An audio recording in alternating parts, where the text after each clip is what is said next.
വാ, സമയമായി. പെട്ടെന്ന് മണ്ഡപത്തിലേക്ക് പോവാം.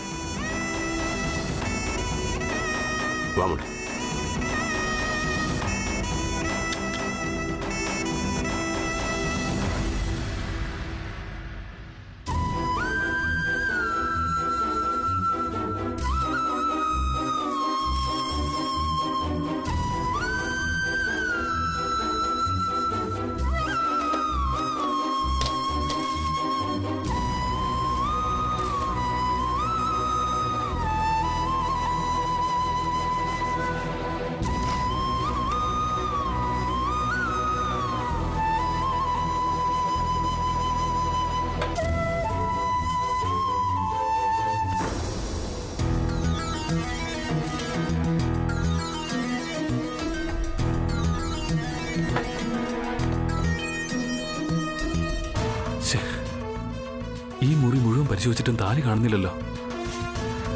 അവളിനി അത് ഊരി ഇവിടെങ്ങും വച്ചില്ലേ?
സോറി ബ്രോ, ഞങ്ങൾ ഒരുപാട് ശ്രമിച്ചു നോക്കി, എന്നാലും ഈ കല്യാണം മുടക്കാൻ ഞങ്ങൾക്ക് പറ്റിയില്ല.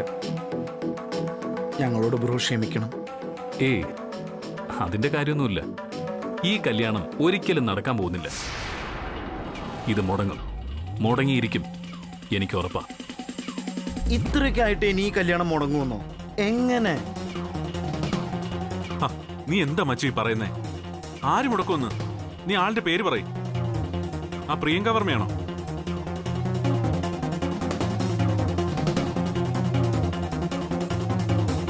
നോ, ഈ കല്യാണം മുടക്കുന്നത് പ്രിയങ്ക വർമ്മയല്ല, കല്യാണി ദാസ. നമ്മുടെ കല്യാണി തന്നെ.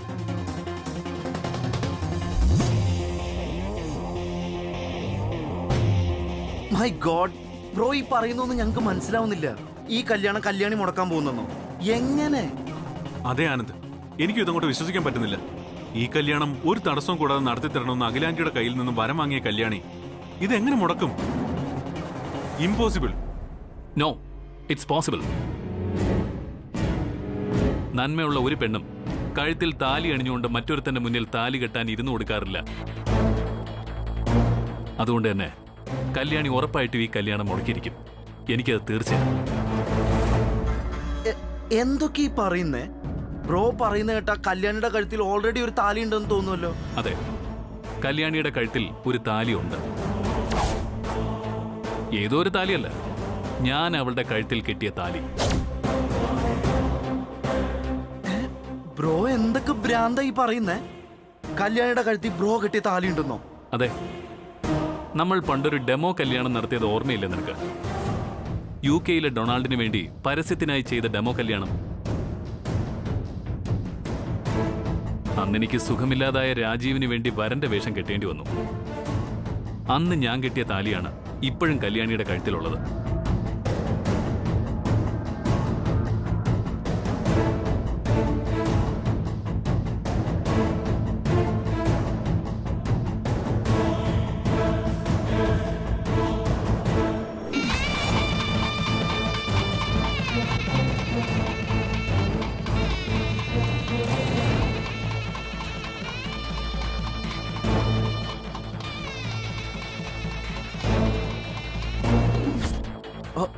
മൈ ഗോഡ്, പൊളിച്ച്. ഇന്നലെ രാത്രി നമ്മുടെ പൂജാമുറിയിലെ കല്യാണി വന്നിരുന്ന താലി കാണിച്ച് ദൈവങ്ങളോട് സങ്കടം പറഞ്ഞു. ഞാനത് കേട്ടപ്പോഴാ കാര്യങ്ങൾ മനസ്സിലായത്. കൊള്ളാം, ഒന്നാന്തര സൂത്രക്കാരി ഈ കല്യാണി. പുറമെ അയ്യോ പാവം നടിച്ച ആൾക്കാരെയും പറ്റിച്ച് സ്വന്തം കാര്യം അതിവിദഗ്ധമായി നേടിയെടുക്കുന്ന കുരുട്ട് ബുദ്ധിക്കാരി. അല്ലെങ്കിൽ ബ്രോ കെട്ടിയ താലി കഴുത്തിലും കെട്ടിക്കൊണ്ട് അവൾ ഇത്രയും കാലം നമ്മളെ പറ്റിക്കേണ്ട കാര്യം ഉണ്ടായിരുന്നോ?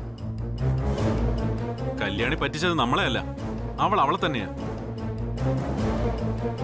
ഇന്നതിന് ദൈവം ഒരു പണി കൊടുത്തോളൂ. അങ്ങനെയല്ല സുബ്രു, എനിക്കിപ്പോഴാ ഒരു കാര്യത്തിൽ വിശ്വാസം വന്നത്. കല്യാണി എന്റെ തന്നെയാണെന്ന്. അവളെ എനിക്ക് തന്നെ കിട്ടുമെന്ന് ഉറപ്പാ എനിക്ക്. ആ ഉറപ്പ് ദൈവം നടപ്പാക്കട്ടെ എന്ന് പ്രാർത്ഥിക്കാം. അല്ലെങ്കിലും ആണിന്റെ തലയിലെടുത്ത ഇത്. പ്രാണനെ പോലെ പ്രേമിക്കുന്ന പെണ്ണ് എന്ത് നെറുകേട് കാണിച്ചാലും എന്തെങ്കിലും ന്യായം കണ്ടെത്തി കൂടെ നിൽക്കാൻ ശ്രമിക്കും. കഷ്ടം തന്നെ. സുബണ്ണ, അത് വിട് ബ്രോ. മുഹൂർത്തത്തിന് സമയാവറായി, നമുക്ക് അങ്ങോട്ട് ഇരിക്കാം. സുബണ്ണ വാ ബ്രോ, ചെല്ല്.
സുബണ്ണ, ഇത് ബ്രോ പറഞ്ഞ പോലെ നല്ല കാര്യങ്ങൾ.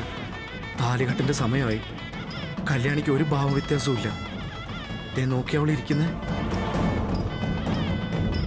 അതെ, അത് തന്നെ ഞാനും ചിന്തിക്കുന്നത്. ഇത് കാര്യങ്ങൾ കൈവിട്ടു പോകുന്ന എനിക്ക് തോന്നുന്നേ. നിന്റെ ബ്രോയെ മെന്റൽ ഹോസ്പിറ്റലിൽ ആക്കാതിരുന്ന മതിയായിരുന്നു.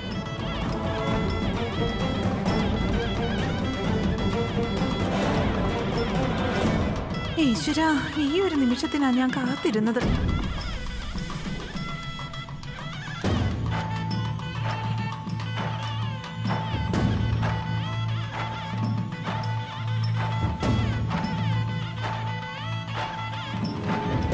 ഒരു താലി കഴുത്തിലിട്ടുകൊണ്ട് മറ്റൊരാളിന്റെ മുന്നിൽ താലി കെട്ടാൻ കഴുത്ത് നീട്ടുന്നത് മരണത്തിന് തുല്യമാണെന്നറിയാം. സാരമില്ല, കല്യാണിക്ക് കല്യാണം ഒരു ആത്മബലിയാണ്, സ്വയം നശിക്കൽ.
നിർത്ത്.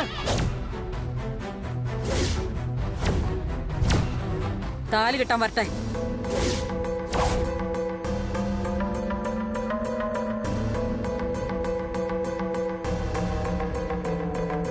പെൺകുട്ടിയുടെ അച്ഛൻ എവിടെ? ദാസേട്ടൻ.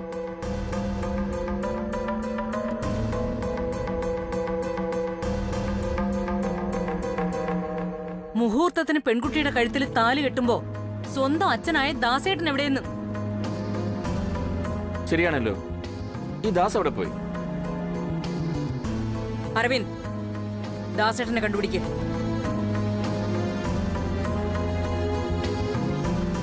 അയ്യോ ചേച്ചി, അതിനു മുമ്പ് മുഹൂർത്തം തെറ്റാതെ ഈ കെട്ടങ്ങ് നടത്തിയിരുന്നെങ്കിൽ. വേണ്ട,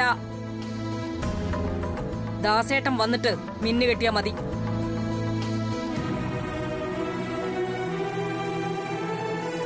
തിരുമേനി, താലി കെട്ടുന്നതിന് 12:30 വരെ സമയമുണ്ടല്ലേ? അതെ മാഡം, സമയം ധാരാളമുണ്ട്. നമുക്കല്പം വെയിറ്റ് ചെയ്യാം. അരവിന്ദ്, സുബ്രു,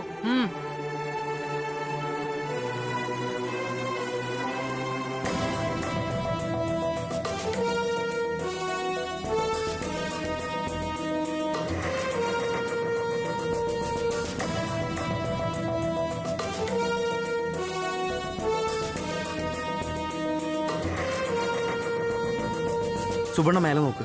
ആ,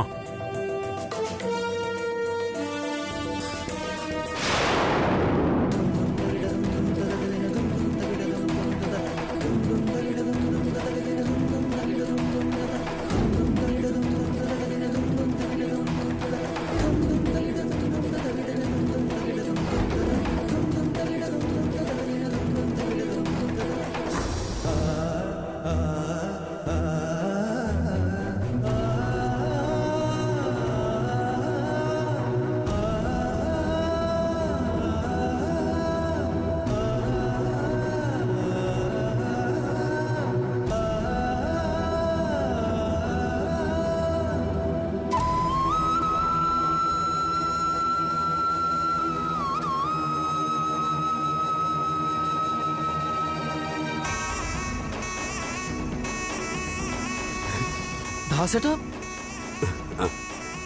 എന്തു പറ്റി ദാസേട്ടാ? ഒന്നുമല്ലോ, ഞാൻ എന്റെ മോളിനെ മിന്നിയിട്ട് കഴിഞ്ഞില്ലേ അവിടെ? ഇല്ല ദാസേട്ടാ, അവിടെ സ്വന്തം മോളുടെ കല്യാണം നടക്കുമ്പോ ദാസേട്ടൻ എന്താ ഇവിടെ വന്ന് നിന്ന് കരയുന്നേ? എന്താ കാര്യം വെച്ചാ പറ ദാസേട്ടാ. ഒരു കാര്യമില്ലോ, ഞാൻ വെറുതെ. എന്നാ വാ, അവിടെ എല്ലാരും ദാസേട്ടൻ അന്വേഷിക്കുക. വാ ദാസേട്ടാ, വാ. സുഗുണ വാ.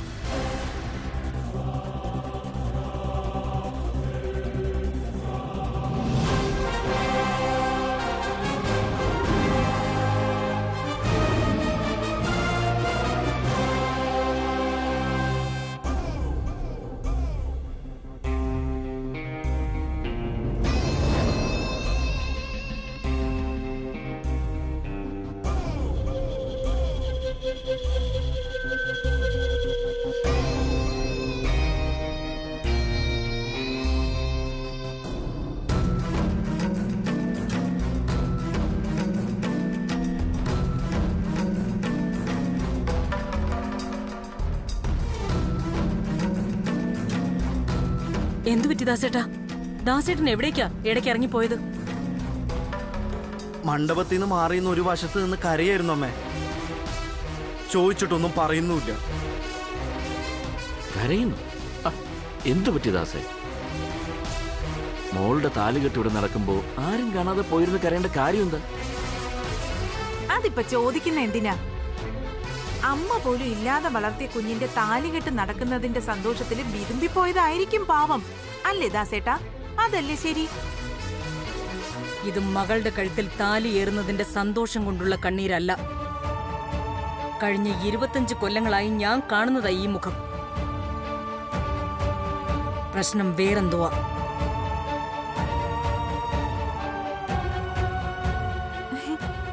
ഒന്നുമില്ല ചേച്ചി. ചേച്ചി എന്തിനാ വെറുതെ ഓരോന്ന് കുത്തി കുത്തി ചോദിച്ച് പാവം ദാസേട്ടനെ സങ്കടപ്പെടുത്തുന്നേ? ഇതുപോലൊരു കല്യാണം മുമ്പ് മുടങ്ങിപ്പോയതിന്റെ ഭീതിയും വേദനയും ഒക്കെ നമ്മളെപ്പോലെ ഒരു അച്ഛന് പെട്ടെന്നങ്ങ് മറക്കാൻ പറ്റുമോ? അതൊക്കെ പെട്ടെന്ന് ഓർമ്മ വന്നപ്പോ പാവം ഒന്ന് മാറിയിരുന്ന് തേങ്ങിപ്പോയി. അതിനിപ്പോ താലികെട്ട് നിർത്തി വെക്കേണ്ട ഒരു കാര്യമില്ലായിരുന്നു. ദാസേട്ടാ, ഒരച്ഛൻ മോളുടെ കഴുത്തിൽ താലി കെട്ടുന്നത് കണ്ട് സന്തോഷക്കണ്ണീര് പൊഴിക്കുന്നതും ഇതുപോലെ ചങ്കുപിടഞ്ഞ് കണ്ണീർ വാർക്കുന്നതും കണ്ടാൽ തിരിച്ചറിയാനാകാത്തവളൊന്നുമല്ല തൃച്ചംബരത്ത് അഖിലാണ്ടേശ്വരി. നേര് പറയ്, എന്താ ദാസേട്ടന്റെ പ്രശ്നം? അതെ ദാസേ, നിങ്ങളുടെ സങ്കടം എന്താണെന്ന് വെച്ചാ പറയേ. ഇന്ന് ഇതുവരെ ദാസിനെ ഒരു കൂടപ്പുറപ്പിനെ പോലെയാ ശിവരാമൻ കണ്ടിട്ടുള്ളത്. നിങ്ങൾക്കൊരു സങ്കടം വരുമ്പോൾ കൂടെ നിൽക്കാൻ ഞങ്ങളല്ലെങ്കിൽ പിന്നെ വേറെ ആരാ നിങ്ങൾക്കുള്ളത്? ഒന്നുമില്ല സാറേ, ഒന്നുമില്ല. ഈ താലികെട്ട് നടക്കട്ടെ. ഞാനിപ്പോ തിരിച്ചു വന്നില്ല, അതോടെ പ്രശ്നം കഴിഞ്ഞു. അതാ ദാസേട്ടൻ പറഞ്ഞല്ലോ, ഇനിയിപ്പൊ എത്രയും പെട്ടെന്ന് താലികെട്ട് നടത്താൻ നമുക്ക്. തിരുമേനി, താലി എടുത്തു കൊടുക്ക്. നോ, താലി കെട്ടാൻ വരട്ടെ.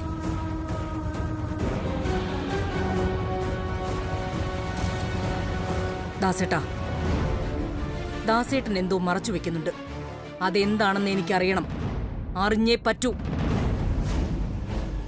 ഒന്നുമില്ല മാഡം, ഒന്നുമില്ല. ഈ കല്യാണം നടക്കട്ടെ. നടക്കില്ല, നടത്തില്ല ഞാൻ. ദാസേട്ടൻ എന്തോ ഞങ്ങളിൽ നിന്നെല്ലാം ഒളിപ്പിക്കുന്നുണ്ട്. ഇനി അതറിഞ്ഞിട്ട് മതി ഈ താലികെട്ട്. എന്താന്ന് വെച്ചാ പറയൂ, പറയൂ പ്ലീസ്. എന്റെ മോളുടെ തലയിലെടുത്തിന് ആരെങ്കിലും കുറ്റപ്പെടുത്തിയിട്ട് എന്ത് ചെയ്യാനാ മാഡം?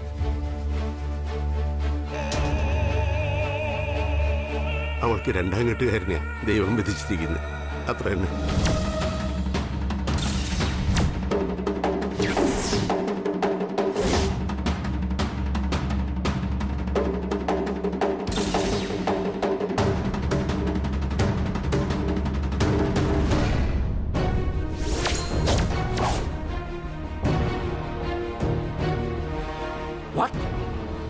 എന്താ ദാസ് ഇപ്പൊ പറഞ്ഞത്?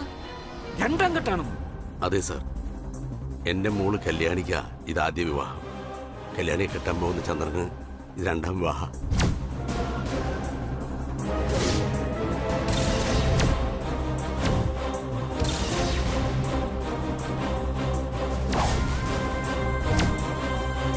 ഇനി ഞാനൊന്നും മറച്ചു വെക്കുന്നില്ല, എല്ലാം തുറന്നു പറയാം.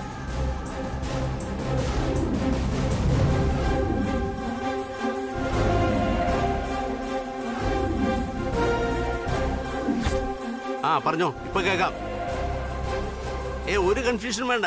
റെയിൽവേ സ്റ്റേഷൻ ഒരു 8-9 കിലോമീറ്റർ വരും കഷ്ടിച്ച്. പഴഞ്ചിറ ദേവീക്ഷേത്രത്തിന്റെ മിനി ഓഡിറ്റോറിയം.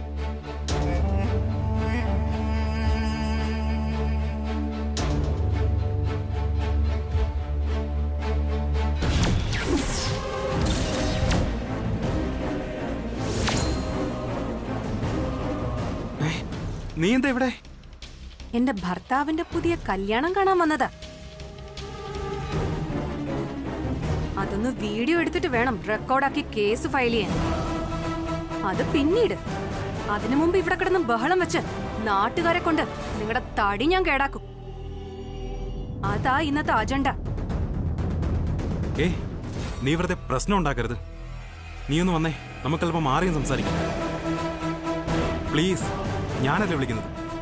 വാ പ്ലീസ്, വാ വാ.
ശബ്ദം കേൾക്കരുത് ഇവിടെ. അറിയാലോ നിനക്കെന്നെ. ഈ ചന്ദ്രൻ പച്ചയ്ക്ക് ആളെ വെട്ടുന്നവനാ. വേളം വെച്ച ഒറ്റ ചവിട്ടിന് കൊല്ലും ഞാൻ. കൊന്നാലും ശരി, ഒരു പെണ്ണിന്റെ ജീവിതം നശിപ്പിക്കാൻ ഞാൻ സമ്മതിക്കില്ല. ആ പെൺകുട്ടിയെ എന്ത് വില കൊടുത്ത് ഞാൻ രക്ഷിക്കും. എന്റെ ജീവിതം മാത്രമല്ല, എന്റെ അനിയത്തിയുടെ ജീവിതം നീ നശിപ്പിച്ചു. നീ ഇനി ഒരു പെണ്ണിന്റെ ജീവിതം കൂടി നശിപ്പിക്കാൻ ഞാൻ സമ്മതിക്കില്ല. മോറാൻ എനിക്ക് പോണം. നീ ആരെയും രക്ഷിക്കാനും പോകുന്നില്ല, നീ ഇവിടുന്ന് രക്ഷപ്പെടാനും പോകുന്നില്ല. നിന്റെ അനിയത്തെ കൊണ്ടുപോയവര് ഈ കല്യാണത്തിന് വന്നിട്ടുണ്ട്. മുംബൈയിൽ നിന്ന് നേരിട്ട് ഇങ്ങോട്ട് പുറത്തെ കാറിലിരിക്കുക. ഈ കല്യാണം കഴിഞ്ഞിട്ട് നമുക്ക് മൂന്നാൾക്കും ഒരുമിച്ച് അവരോടൊപ്പം പോവാം. എന്താ അത് പോരെ? വേണ്ട, നിന്നെ കാണുന്നത് എനിക്ക് അറപ്പാണ്. എന്നെ പറഞ്ഞു മയക്കി കല്യാണം കഴിച്ചിട്ട് എന്നെ വിറ്റ് കാശാക്കിയവനാ നീ. ഇനി ഒരു പെണ്ണിന്റെ കൂടെ ജീവിതം നശിപ്പിക്കാൻ ഞാൻ സമ്മതിക്കില്ല. നീ ആരാണെന്നും നിന്റെ ജോലി എന്താണെന്നും ഞാനിവിടെ എല്ലാവരോടും പറയും. ഞാൻ നിക്ക്.